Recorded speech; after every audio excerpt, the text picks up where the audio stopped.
Hello friends, welcome back to our channel. आज का blog बहुत ही ज़्यादा इंटरेस्टिंग होने वाला है। तो आप लोगों को आज हम ले चलते हैं मंदिरों की पावन धारा भारत में। हम आप लोगों को ले चलते हैं झारखंड के देवघर, वहीं जहां देवघर स्थित है बाबा बैजनाथ धाम। हम सभी जानते हैं देवघर मंदिर द्वादश ज्योतिर्लिंगों में से एक है, लेकिन इसके अलावा यह मंदिर एक प्रमुख शक्तिपीठ भी है, क्योंकि माना जाता है यहाँ माता सती का हृदय गिरा था। भगवान शिव और माता पार्वती दोनों की उपस्थिति इस तीर्थ स्थल को और भी ज़्यादा पवित्र बना देती है। भगवान शिव को यह समर्पित यह तीर्थ स्थल लाखों श्रद्धालुओं को अपनी ओर खींचता है। लेकिन क्या आप जानते हैं बैजनाथ ज्योतिर्लिंग एक श्मशान भूमि पर स्थित है। आपने बिल्कुल सही सुना। इस भव्य मंदिर के पीछे छिपे हैं कुछ अनोखे रहस्य, कुछ ऐसे चमत्कार जिसे सुनकर आप दंग रह जाएंगे। कहा जाता है कि देवघर मंदिर की एक झलक पाने के लिए भक्त दूर दूर से आते हैं, मगर क्या वजह है कि इसकी क्या है वह रहस्य जो मंदिर को बनाता है इतना खास। अगर आप लोग इस रहस्य को जानना चाहते हैं तो अंत तक देखिए इस वीडियो को, और मेरे चैनल पर नए हो तो जल्दी से सब्सक्राइब कीजिए। श्री बैजनाथ धाम ज्योतिर्लिंग झारखंड राज्य के देवघर शहर में स्थित है। यह तीर्थ देवघर के रूप में व्याख्यात है। बैजनाथ धाम अत्यंत प्राचीन ज्योतिर्लिंगों में से एक है। इसे द्वादश ज्योतिर्लिंगों में 9वां ज्योतिर्लिंग माना जाता है। इस ज्योतिर्लिंग की उत्पत्ति की कथा बड़ी ही रोचक है। शिव पुराण में बैजनाथ ज्योतिर्लिंग से जुड़ी एक कथा वर्णित है। इस कथा के अनुसार लंकापति रावण ने भगवान शिव को प्रसन्न करने के लिए कैलाश पर्वत पर जाकर कठोर तपस्या की, परंतु जब शिव प्रसन्न नहीं हुए तो उसने एक एक करके अपने सिर शिवलिंग पर चढ़ाना शुरू कर दिया। जब रावण ने 9वां सिर चढ़ा दिए और 10वां सिर काटने ही वाला था तो देवों के देव महादेव रावण की भक्ति से प्रसन्न होकर स्वयं प्रकट हुए और उन्हें दर्शन दिए। उन्होंने रावण के 10 सिरों को जोड़ दिए और रावण को वरदान मांगने को कहा। रावण ने भगवान शिव से प्रार्थना करते हुए मांगा कि वे उसके साम्राज्य का लंका में अस्थायी रूप से निवास करें, और साथ ही मांगा वह भगवान का सबसे बड़ा भक्त बन जाए। भगवान शिव ने उसकी प्रार्थना को स्वीकार किया, लेकिन उन्होंने एक शर्त रखा कि वो ज्योतिर्लिंग के रूप में लंका जाएंगे। लेकिन भगवान शिव ने रावण को यह चेतावनी दी, यदि वह शिवलिंग को जमीन पर रखता है तो वह अस्थायी रूप से वहीं स्थापित हो जाएगा, और ऐसा ही हुआ। रावण भगवान शिव की कृपा से प्रसन्न होकर ज्योतिर्लिंग को लेकर आकाश मार्ग से लंका की ओर चल पड़ा। लेकिन देवता लोग नहीं चाहते थे कि भगवान शिव दानवों के राज्य लंका में विराजमान हो। देवताओं ने अपनी योग शक्ति का उपयोग करते हुए रावण के पेट में तीव्र दर्द पैदा कर दिया, जिसके कारण उसे लघुशंका के लिए धरती पर उतरना पड़ा।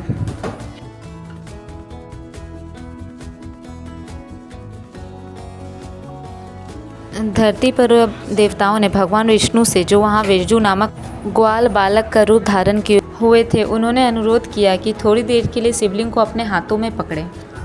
वास्तव में वरुण देव, जल के देवता, रावण के पेट में प्रवेश कर चुके थे, जिसके कारण वह अनियंत्रित रूप से मूत्र का त्याग करने लगे, जिससे एक तालाब बन गया जो रावण के मूत्र से बना था। वह तालाब आज भी बैजनाथ धाम ज्योतिर्लिंग के पास में मूल स्थित में मौजूद है, जो हरला जोरी के नाम से जाना जाता है। इस बीच ग्वाल बालक बने विष्णु ने शिवलिंग वहीं पर भूमि पर रख दिया, जिससे शिवलिंग यहीं पर स्थापित हो गया। यह बाबा बैजनाथ धाम के नाम से प्रसिद्ध हुआ। वापस आने पर बलशाली रावण ने शिवलिंग को उठाने का बहुत प्रयत्न किया, परंतु यह धरती में गहराई में स्थापित हो चुका था।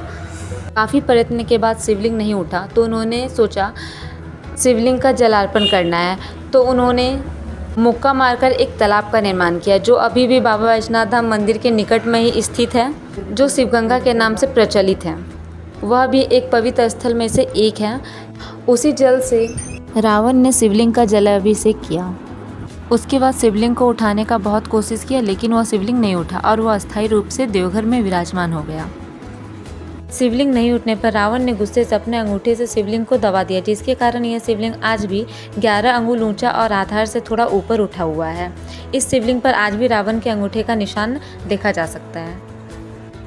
और एक अनोखी बात है यहाँ की, आपने अनेक शिवालयों के शिखर पर त्रिशूल देखा होगा, वहीं देवघर मंदिर के शीर्ष पर पंचशूल है, जो देखने में अद्भुत लगता है। यहाँ महाशिवरात्रि के 2 दिन पहले इस पंचशूल को उतारकर विधिवत पूजा अर्चना की जाती है और शिवरात्रि के एक दिन पहले इसे पुनः स्थापित कर दिया जाता है। कहा जाता है देवघर मंदिर में उपस्थित पंचशूल सावा मन सोने से बना है, जबकि पार्वती मंदिर का पंचशूल सावा मन चांदी से निर्मित है। ऐसा माना जाता है मंदिर में स्थापित पंचशूल को सुरक्षा कवच माना जाता है। इस पंचशूल के प्रति लोगों की गहरी आस्था है। अब हम आप लोगों को बताते हैं यह हृदय पीठ के नाम से कैसे प्रचलित हुआ। उससे पहले आप कमेंट में हर हर महादेव बोल बम जरूर लिखिए। पौराणिक कथा के अनुसार दक्ष प्रजापति ने यज्ञ का आयोजन किया था। उसमें उन्होंने अपने दामाद शिव जी को नहीं बुलाया।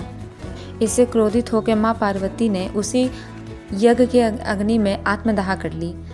शिव जी क्रोधित होकर मां पार्वती को अपनी गोद में उठाकर तांडव करने लगे और इस तांडव को देखते ही सारे भगवान देवी देवता परेशान हो गए और इसे रोकने के लिए भगवान विष्णु ने अपने सुदर्शन चक्र से माँ सती के शरीर को 51 हिस्सों में विभक्त किया, जिनका हृदय देवघर में गिरा। इसी कारण से देवघर मंदिर को हृदय पीठ के नाम से भी जाना जाता है। ऐसा माना जाता है कि जो शिवलिंग था वो मंदिर से 6 किलोमीटर दूर हल्लाजोड़ी के पास रखा गया था। जब विष्णु भगवान माँ सती का हृदय का अंतिम संस्कार करने पहुँचे तो वह हृदय नहीं जला, तो जिससे एक भविष्यवाणी हुई, शिव बिन पार्वती अधूरी है। तो इसलिए उस शिवलिंग को विष्णु भगवान ने उठाकर लाकर माँ पार्वती के हृदय के जस्ट ऊपर में रख दिया और इसी वजह से माँ पार्वती और शिव का मिलन इस जगह को और भी ज़्यादा पवित्र बनाता है।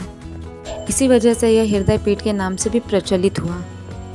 अब आपको यह जानकर हैरानी होगी कि जो बाबा को नाग मुकुट चढ़ता है वह देवघर के कैदियों के द्वारा बनाया जाता है। ऐसा इसलिए क्योंकि एक बार अंग्रेज जेलर के बेटे की तबीयत खराब हो गई थी, तो उनको किन्हीं ने बताया कि आप नाग मुकुट बनाकर मंदिर में चढ़ाओ और ये प्रथा पूर्णिमा के दिन यह मुकुट मंदिर जाता है। तो सबसे पहले ये मुकुट को बनाकर इस मंदिर में रखा जाता है। फिर यहाँ से जो जेल के जेलर हैं वो लेकर बाहर निकलते हैं और वहाँ से देवघर के जो मंदिर के पंडा हैं वो मुकुट को लेकर मंदिर तक जाते हैं। इस मुकुट को बनाने के लिए जेल के अंदर एक रूम बनाया गया है जिसे बाबा कक्ष के नाम से जाना जाता है। इसे बनाने के लिए फूल और बेलपत्र की ज़रूरत पड़ती है जिससे ये मुकुट बनता है और देवघर के कैदी ही इन्हें बनाते हैं, उन्हें भी पुण्य मिल जाता है। फिर यह बनने के बाद बोल बम का नारा लगाते हुए मंदिर तक जाते हैं और ये पूर्णिमा के दिन, सावन का पूर्णिमा के दिन मंदिर में बाबा के ऊपर चढ़ता है। महादेव नमः शिवाय। जय शिव जय वैद्यनाथ। शिव शिव रटे तो संकट कटे, शिव नाम सार भजो बारंबार, बोल मंत्र ओम नमः शिवाय जय वैद्यनाथ। आपको ये जानकारी कैसी लगी कमेंट में ज़रूर बताइएगा और बोल बम जरूर लिखिएगा। बोल बम। Thank you.